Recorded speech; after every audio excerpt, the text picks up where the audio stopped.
Hello everyone, তোমরা সবাই কি করছো সেটা আমাকে অবশ্যই কমেন্টে জানি। কিন্তু আমি কি করছি সেটাই তোমাদের দেখানোর বিষয়, মানে দেখাতে চলে এলাম। তো এখন আমার কি খেতে ইচ্ছা করছে বলো তো? এই হলো খেজুর। এই খেজুরের প্যাকেটটা আমি অনেক দিন ধরে কিনে রেখেছিলাম, কিন্তু সেরকমভাবে খাওয়া হয়নি, কিছুটা এর মধ্যে থেকে গেছে। তো এখন মনে হলো একটু খেতে ইচ্ছা করছে। বসে আছি, একা একা বসে আছি, একাকিত্ব তো আর ভালো লাগছে না। তোমাদের সাথে যা ভিডিও শেয়ার করি সেগুলোই একটা খারাপ থাকে। তো আমারও একটু মনটা খারাপ রয়েছে, তার জন্য মনে হলো মনটা ভালো করার জন্য একটু মিষ্টি মুখ করা তো উচিত।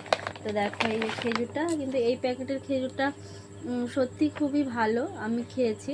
তো সময়ের অপেক্ষায় আর খাওয়া হচ্ছে না, আর আনাও হচ্ছে না দোকান থেকে।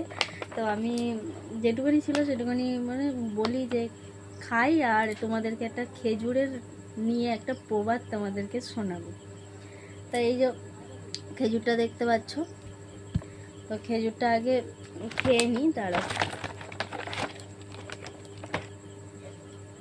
খেজুরটা খাই আগে, তারপর বলছি। তো প্রবাদটা হলো,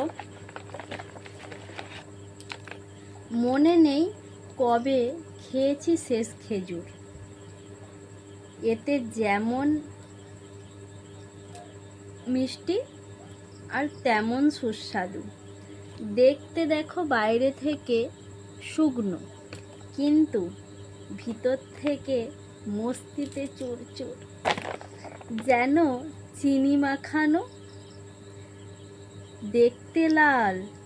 বুঝলে বন্ধুরা, দেখতে লাল কিন্তু স্বাদে গন্ধে চমৎকার,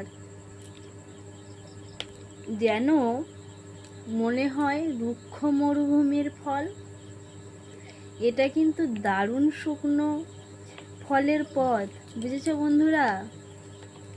তো আমার প্রবাদটা কেমন লাগলো তোমাদের অবশ্যই কমেন্টে জানিও। আর আমার ভিডিওটা শেষ পর্যন্ত দেখো।